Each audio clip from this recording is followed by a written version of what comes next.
नमस्कार दोस्तों, study Galaxy के यूट्यूब चैनल पे मैं आपका स्वागत करता हूं। दोस्तों, आज की इस वीडियो में हम करने वाले हैं उस रूल के बारे में जिसके आधार पर कलेक्टिव नाउन्स का यूज किया जाता है। इससे पहले मैंने जो वीडियो बनाया था उसमें मैंने रूल नंबर 1 की बात की थी, जिसमें मैंने बताया था कि अनकाउंटेबल अनकाउंटेबल नाउन्स को किस आधार पर यूज किया जाता है। और इस वीडियो में हम पढ़ने वाले हैं रूल नंबर 2, जिसमें मैं बताऊंगा कि जो कलेक्टिव नाउन्स हैं उनका यूज कैसे होता है, किस आधार पर होता है, और उसके बाद जो वर्ब आती है वो किस तरीके की आती है। तो चलिए बिना किसी देरी के शुरू करते हैं आज का वीडियो। देखिए, कुछ कलेक्टिव नाउन्स ऐसे होते हैं जो प्लूरल वर्ब के साथ प्रयोग होते हैं। एग्जाम्पल्स हैं जैसे cattle, gentry, dysentery, poultry, clergy, people, majority या फिर फोक। यानी कि ये सब क्या है, ये सब कलेक्टिव नाउन्स हैं। यानी कि ये सब एक ग्रुप के तौर पर यूज होते हैं। ठीक है, ये इंडिविजुअली एग्जिस्ट नहीं करते। यानी कि बहुत सारी चीजों का, जानवरों का, लोगों का जो एक तरह से ग्रुप बन जाता है, तो उसके लिए हमने एक नाउन बना दिया है जिसको हमने बोल दिया कलेक्टिव नाउन। और उसके कुछ एग्जांपल्स यहाँ पर दिए गए। तो ये जो कलेक्टिव नाउन्स हैं, ये क्या होते हैं, ये प्लूरल वर्ब के साथ यूज होते हैं। यहाँ पर कुछ नाउन मेंशन है, तो ये सारे के सारे नाउन जितने भी यहाँ पर दिखाई दे रहे हैं, इनके साथ क्या वर्ब आएगी, प्लूरल वर्ब का यूज होगा। तो चलिए आइए समझते हैं इनको कैसे यूज किया जाता है। अब देखिए, यहाँ पर ये जो कैटल था, इसका कैसे एग्जाम में कैसे पूछा जाएगा, आपको इस तरह से एक सेंटेंस दे दिया जाएगा, cattles are grazing in the field. अब आप इसको पहचानना है कि ये सही है गलत। तो अगर आपने ये रूल पढ़ा हुआ है कि कलेक्टिव नाउन्स का जो यूज होता है वो प्लूरल वर्ब के साथ होता है, तो आपको ये पहले पता होना चाहिए कि जो कैटल है ये कलेक्टिव नाउन है, ये अपने आप में ही एक ग्रुप है। तो इसके साथ हम कभी भी एस का यूज नहीं करते। तो अगर कैटल्स आ गया तो हमें लगेगा ये ठीक है, और उसके बाद वो आर भी लगा देगा तो ये भी ठीक लगेगा। तो cattles are grazing in the field दिखने में लगेगा ठीक है, लेकिन रूल के हिसाब से गलत है। तो सही क्या होगा, सही वाक्य क्या होगा, cattle are grazing in the field. क्योंकि कैटल क्या है, ये एक प्लूरल है। ठीक है, यानी कि बहुत सारे मवेशियों से मिलकर बना हुआ एक ग्रुप है जिसको हमने बोल दिया कैटल। कैटल का मतलब होता है गाय भैंसों का जो झुंड होता है। ठीक है, तो यहाँ पर ये जो कैटल है ये अपने आप में क्या है, प्लूरल है। तो जो कैटल है उसके बाद हमें क्या ध्यान रखना है, वर्ब आएगी प्लूरल। अगर इस तरीके से भी दिया हुआ है गया है, जैसे कैटल इज ग्रेजिंग, अगर इस तरीके से भी सेंटेंस दिया है तो इज यहाँ पर गलत हो जाएगा। सबसे पहले ध्यान रखना है कि ये ग्रुप है और ये एस के साथ यूज नहीं होगा। कैटल का मतलब ही क्या होता है, मवेशी या गाय भैंसों का जो झुंड होता है। और उसके तुरंत बाद हमें क्या यूज करना है, प्लूरल वर्ब यूज करनी है। तो सही वाक्य हो जाएगा cattle are grazing in the field. तो कैटल हमेशा प्लूरल होता है। ऐसे ही जैसे जेंट्री है, हमने यहाँ पर ये सारे वर्ड पढ़े थे, अब इनको इनका यूज भी देख लेते हैं। जेंट्री का मतलब होता है भद्रजन, ऊंची वर्ग के लोग, यानी सोसाइटी के अंदर जो हाई लेवल के लोग होते हैं उनको हम बोल देते हैं जेंट्री। इसको कैसे यूज करना है, द जेंट्री वर। अब यहाँ पर भी प्लूरल वर्ब यूज होगा, तो जेंट्री के बाद क्या यूज होगा, were invited to the royal wedding. Gentry एक प्लूरल नाउन है इसलिए वर का यूज हुआ है। तो भद्रजन वर्ग को शाही विवाह में आमंत्रित किया गया। तो ये इस सेंटेंस का मतलब हो गया। अगला है पिसेंट्री। पिसेंट्री का मतलब होता है किसान वर्ग, यानी कि जो किसानों का ग्रुप है उसको हम बोलेंगे पिसेंट्री। इसका कैसे यूज करना है, पिसेंट्री के बाद भी प्लूरल वर्ब का यूज करना है, वर्ब का यूज करना है। द पिसेंट्री वर्ग protesting against the new land laws. किसान वर्ग जिसको हम बोलेंगे प्लूरल ग्रुप है, तो इसके साथ प्लूरल वर्ब भी यूज होगी। तो किसान वर्ग नए भूमि कानून के खिलाफ प्रदर्शन कर रहे थे, तो इसलिए यहाँ पर वर्ग का यूज हुआ है। अगला है पोल्ट्री। पोल्ट्री का मतलब होता है मुर्गी पालन या पक्षी समुदाय। तो इसको कैसे यूज करना है, रूल के हिसाब से पोल्ट्री क्या है, एक कलेक्टिव नाउन है, तो उसके तुरंत बाद क्या आएगा, प्लूरल वर्ब आएगा। तो पोल्ट्री के बाद भी आर का यूज होगा। The poultry are being vaccinated regularly, जिसका मतलब हुआ मुर्गियों को नियमित रूप से टीका लगाया जा रहा है। तो पोल्ट्री का मतलब क्या है कि सभी मुर्गियां या पक्षी, collective but plural in use, यानी कि अपने आप में ये क्या है, कलेक्टिव एक ग्रुप है, और इसका जो मीनिंग है वो प्लूरल निकल के आता है। अगला है क्लर्जी। क्लर्जी का मतलब होता है पुजारी वर्ग या धार्मिक पदाधिकारी। तो इसके बाद भी हमें ध्यान रखना है क्या यूज होगा, प्लूरल वर्ब यूज होगी। The clergy opposed the new religious reforms. जो क्लर्जी है, जिसका जिसका मतलब होता है सभी पुजारी, यानी पुजारियों का जो ग्रुप है उसको हम क्लर्जी बोल दिया, तो वो अपने आप में क्या है, प्लूरल है। पुजारी वर्ग ने नए धार्मिक सुधारों का विरोध किया। अगला है फोक। फोक का मतलब लोग या समुदाय। तो इसके बाद भी क्या यूज करना है, प्लूरल वर्ब यूज करनी है। The folk were singing and dancing in the village fair.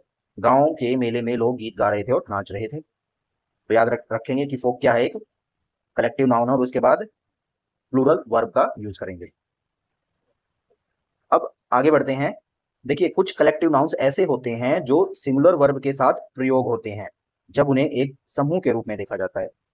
अब देखिए यहाँ पर हमने क्या किया था, दोबारा इस पे आते हैं, प्लूरल वर्ब का यूज किया था क्योंकि वो हमेशा क्या रहते हैं, प्लूरल ही रहते हैं, यानी कि इनका सेंस क्या निकल के आता है, प्लूरल ही निकल के आता है। ठीक है, लेकिन कुछ कलेक्टिव नाउन्स ऐसे होते हैं जो कभी सिंगुलर का भी काम करते हैं, यानी उनके साथ सिंगुलर वर्ब का यूज होगा। अब वो ऐसे कलेक्टिव नाउन्स कौन कौन से हैं हम उनके बारे में पढ़ेंगे। ये बहुत ही इंपॉर्टेंट नाउन्स है, ज्यादातर क्वेश्चंस नाउन में इन्हीं वर्ड्स के ऊपर पूछे जाते हैं, इन्हीं नाउन्स के ऊपर पूछे जाते हैं। तो मैं कहूंगा ये वेरी वेरी वेरी इंपॉर्टेंट।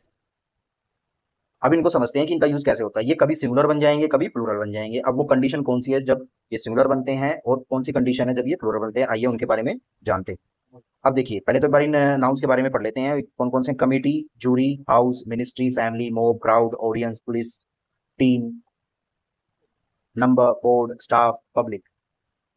तो ये सब क्या है, इनका बड़ा ध्यान रखना है। ये सब कभी प्लूरल बन जाएंगे, कभी सिंगुलर बन जाएंगे, सेंटेंस के सेंस के अकॉर्डिंग।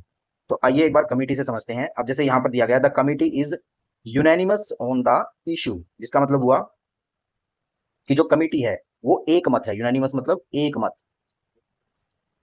यानी कि जब वो एक मत होगी तो वो एक यूनिट का काम करेगी। तो इसके बाद क्या यूज करेंगे हम, इज का यूज करेंगे। तो कमिटी क्या है, कलेक्टिव नाउन है।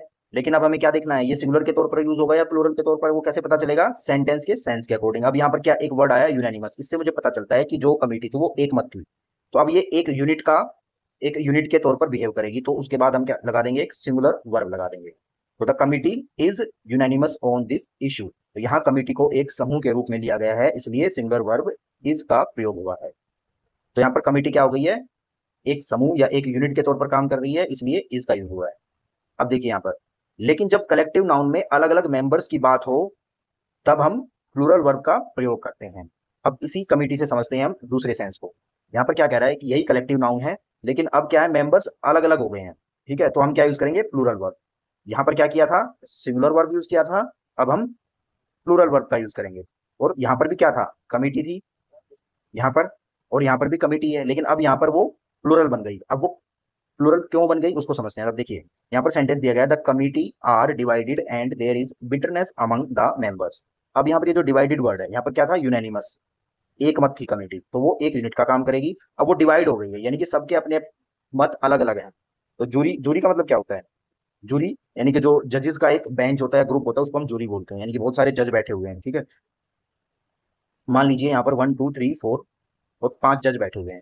ठीक है, अब इनमें से तीन जज जो हैं वो एक बात पे सहमत हैं, और ये दो जज किसी दूसरी बात पर, यानी कि डिवाइड हो गया। ठीक है, तो इसलिए कमिटी क्या हो गई, सॉरी जो जूरी क्या हो गई, तो जज का बन जाता है जूरी। तो जूरी क्या होगी, वो डिवाइड हो गई है। तो ऐसे ही अगर मान लो कुछ मेंबर्स की कमिटी है, तो वो जो कमिटी है वो डिवाइड हो जाए किसी बात के ऊपर, तो वो सब अलग अलग बिहेव करेंगे, तो इसलिए वो क्या हो गए, प्लूरल हो गए। तो यहाँ पर इसलिए कमिटी के साथ आर का यूज हुआ है। यहाँ पर कमिटी एक मत थी, यहाँ पर कमिटी अपने मत अलग अलग लेकर बैठी हुई है, तो वो सब डिवाइड हो गए, तो इसलिए आर का यूज हुआ है। तो the committee are divided and there is bitterness among the members. तो यहाँ कमिटी के इंडिविजुअल मेंबर्स अलग अलग सोच रखते हैं, इसलिए आर का प्रयोग हुआ है। अब यहाँ पर कुछ एग्जाम्पल्स हैं, हम इन सभी नाउन्स को, जो कलेक्टिव नाउन्स को है, यानी कि जो अलग अलग कभी सिंगुलर और कभी प्लूरल बिहेव करते हैं, उनको समझ लेते हैं। तो यहाँ पर मेजोरिटी, ये सारे के सारे जो नाउन्स थे,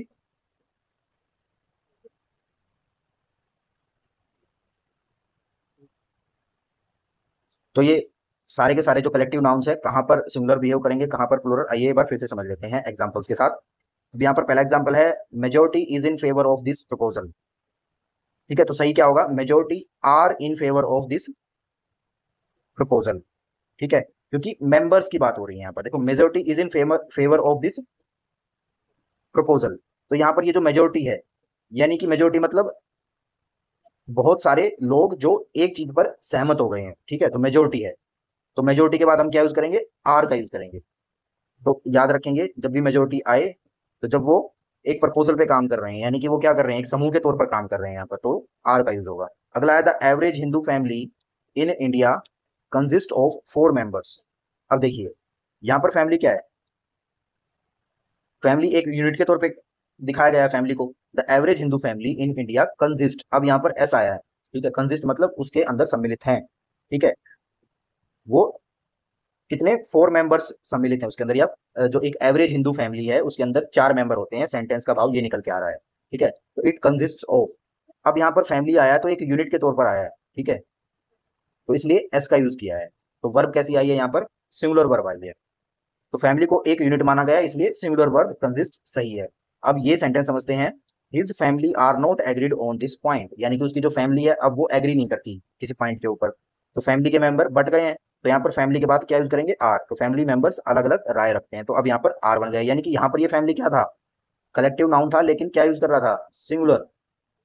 अब यहाँ पर ये सेम कलेक्टिव नाउन है, लेकिन ये बट गया तो प्लूरल का सेंस दिखाएगा। अगला है the audience was spell bound, spell bound का मतलब होता है मंत्र मुग्ध, the audience was spell bound, तो जब वो ऑडियंस एकदम मंत्रमुग्ध हो गई, यानी कि जो देख रहे थे सब एक जैसा ही बिहेव कर रहे हैं, तो वो एक यूनिट के तौर पर बिहेव कर रहे हैं, तो ऑडियंस को एक ग्रुप मानकर सिंगुलर वर्ब वाज का प्रयोग हुआ, तो यहाँ पर ये सिंगुलर वर्ब का सेंस दे रहा है। अगला सेंटेंस है the audience were forbidden to occupy chairs, यानी कि ऑडियंस को मना किया गया है कि वो चेयर्स पे ना बैठे। अब यहाँ पर वो चेयर पे बैठेंगे तो वो क्या है, एक अलग अलग होने का भाव निकल रहा है इसमें। ठीक है, तो इसलिए अलग अलग हो रहे हैं, तो क्या है, प्लूरल का सेंस आ रहा है, तो इसके बाद क्या यूज करेंगे, प्लूरल वर्ब का यूज करेंगे, इसलिए यहाँ पर वर आया है। और यहाँ पर मंत्र मुग्ध थे, यानी कि सब एकजुट होकर देख रहे थे, जैसा चल रहा था, जैसा वो सब एक जैसा ही महसूस कर रहे थे, इसलिए यहाँ पर एक यूनिटी का भाव आ रहा है, तो इसलिए वो उसका यूज हुआ है। और यहाँ पर जब वो बैठेंगे तो वो अलग अलग चेयर्स पर बैठेंगे, तो उनको चेयर पर बैठने के लिए क्या किया गया है, मना किया गया है, तो यहाँ पर अलग होने के भाव की वजह से ये क्या हो गए, सब प्लूरल हो गए हैं, इसलिए यहाँ पर प्लूरल वर्ब का यूज किया गया है। अगला है the police has become insensitive. ठीक है, तो पुलिस है उसको एक बॉडी की तरह देखा गया है, कि जो पुलिस है वो एकदम इनसेंसिटिव हो गई है, असंवेदनशील हो गई है, तो इसलिए हैज यानी सिंगुलर वर्ब का यूज हुआ है। अब इस सेंटेंस में the police were posted all over the route, अब वो पोस्ट की गई है, ठीक है, यानी कि पुलिस को अलग अलग पोस्ट पे लगाया गया है, यानी कि इंडिविजुअली वो दूर दूर हो गए हैं, ठीक है, यानी कि सेपरेट हो रहे हैं, तो यहाँ पर क्या हो गया, पुलिस एक तरह से प्लूरल नाउन का काम कर रहा है। ठीक है, तो यहाँ पर क्या हो गया, प्लूरल वर्ब का यूज हो गया, वर्ब का यूज हो गया। अगला है the team are full of high spirits. ठीक है, तो टीम के मेंबर्स की स्थिति बताई गई है, तो यहाँ पर टीम क्या है, कलेक्टिव नाउन है, उसके तुरंत बाद कौन सा यूज हुआ है, प्लूरल वर्ब का यूज हुआ है। ठीक है, तो यानी कि जो हाई स्पिरिट थी वो टीम की थी, यानी कि जो टीम के मेंबर्स थे वो फुल ऑफ हाई स्पिरिट्स थे, टीम के मेंबर्स की स्थिति बताई गई है। ठीक है, तो उनको उनके लिए यहाँ पर क्या यूज हुआ है, आर का यूज हुआ है।